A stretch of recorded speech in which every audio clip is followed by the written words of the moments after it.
बात करते हैं प्रश्नावली 1.5।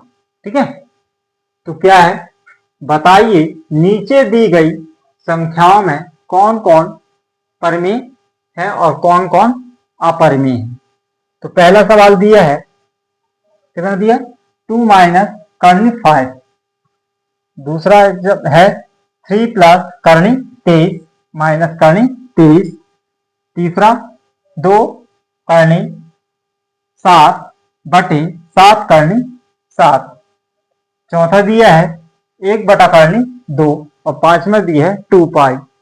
ठीक है, तो इसमें हमको क्या बताना है, परिमेय संख्या और अपरिमेय संख्या। तो पहला जो दिया है 2 माइनस करनी 5 एक परिमेय संख्या है, क्योंकि यह एक परिमेय संख्या और अपरिमेय संख्या का क्या है, अंतर। तो देखो 2 माइनस करनी 5 लिखा है, तो ये क्या हो गया, अंतर। ये परिमेय हो गई दो, और करनी 5 क्या, अपरिमेय। तो परिमेय और अपरिमेय का क्या है, अंतर है। दूसरा दिया है 3 प्लस करनी 23 माइनस करनी 23।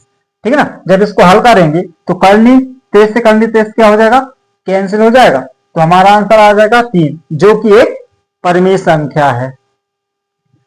तीसरा दी हुआ है 2 करनी 7 बटा 2 करनी 7। तो करनी 7 से करनी 7 क्या हो जाएगा, कैंसिल, है ना।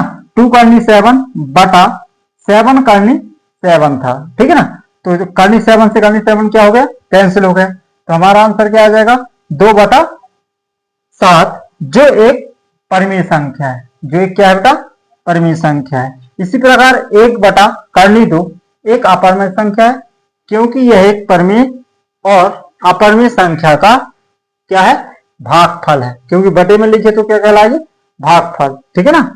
फिर दिया है 2 पाई एक अपरिमेय संख्या है, यह एक परिमेय संख्या और अपरिमेय संख्या का क्या है, गुणनफल है। बात समझ में आ गई। प्रश्न दूसरा दिया हुआ बेटा, निम्नलिखित व्यंजकों में से प्रत्येक व्यंजक को सरल कीजिए। ठीक है ना, तो पहला सवाल दिया है, क्या दिया पहला सवाल, 3 प्लस करनी 3, फिर क्या दिया 2 प्लस करनी 2। जब इसको हल करते हैं, ठीक है, तो क्या करेंगे, 3 प्लस करनी 3, 2 प्लस करनी 2। ठीक है, तो इस 3 का गुणा किस में करेंगे, सबसे पहले 2 प्लस करनी 2 में, बचा क्या, प्लस 3, तो प्लस करनी 3 बचा, है ना। तो करनी 3 का गुणा किस में करेंगे, 2 प्लस करनी 2 में। ठीक है, करें तो 3 दूनी 6 प्लस कितना हो जाएगा, 3 करनी 2 प्लस कितना हो जाएगा, 2 करनी 3 प्लस, ठीक है, क्या हो जाएगा, इंटू हो जाएगा, करनी 3 इंटू करनी 2। इसको आपस में करते हैं, 6 का 6 प्लस 3 करनी 2 प्लस 2 करनी 3। तो 3 दूनी कितना हो जाएगा बेटा, 6। ये हमारा क्या हो गया, आंसर। क्या हो जाएगा, आंसर। समझ में आ रहा है। ठीक, इसी प्रकार दूसरा क्या दिया है, 3 प्लस करनी 3, है ना, और 3 माइनस करनी 3। देखो यहाँ सर्वसम का बन रही है ना, कौन सी बन रही है, a प्लस बी और a माइनस बी। तो इसलिए जब इसको हल करेंगे, हल है यहीं से, तो देख लीजिए क्या हो जाएगा, 3 का वर्ग, ठीक है, माइनस क्या जाएगा, करनी 3 का स्क्वायर। तो इसका मतलब क्या हुआ, 3 गुणे 3 माइनस करनी से वर्ग का हो जाएगा 3, तो 3 का 9 माइनस कितना हो जाएगा 3, तो बराबर कितना आ जाएगा बेटा, 9 में से 3 जाएगा तो 6। ये हमारा क्या हो गया, आंसर। समझ में आ रहा है। इसी प्रकार तीसरा करते हैं,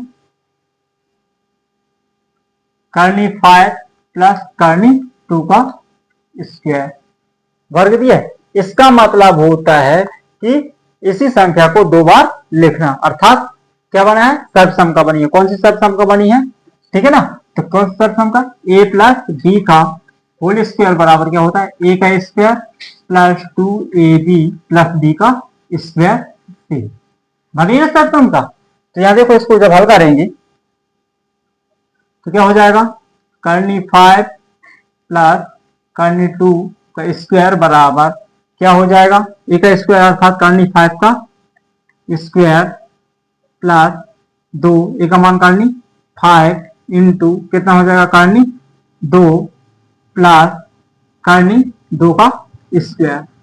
स्क्वायर से क्या हो जाएगा, कैंसिल हो जाएगी करनी, तो कितना बचेगा 5 प्लस 2 पंचे 10, करनी कितना हो जाएगा 10 प्लस वर्ग क्या हो जाएगा, करनी से कैंसिल हो जाएगा, तो 2 दूनी सॉरी 2 का 2, तो 5 और 2 कितना हो जाएगा 7 प्लस 2 करनी 10, ये हमारा क्या हो जाएगा आंसर।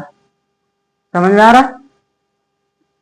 नेक्स्ट क्या दिया है, चौथा दो क्वेश्चन, जैसे अपन किसको तीसरे को किया था ना, उसी प्रकार इसको चौथे को करेंगे। तो क्या है, करनी 5 माइनस करनी 2, फिर हो जाएगा करनी 5 प्लस करनी 2, वही आपस में गुणा करेंगे, वर्ग कर दें, तो करनी 5 का क्या हो जाएगा स्क्वायर माइनस करनी 2 का स्क्वायर, करनी से स्क्वायर क्या हो जाएगा कैंसिल, तो कितना बचेगा 5, वर्ग करनी क्या हो जाएगा कैंसिल हो जाएगा, बचेगा क्या 2, तो 5 में से 2 जाएंगे कितना बचेगा 3, यही हमारा क्या है आंसर।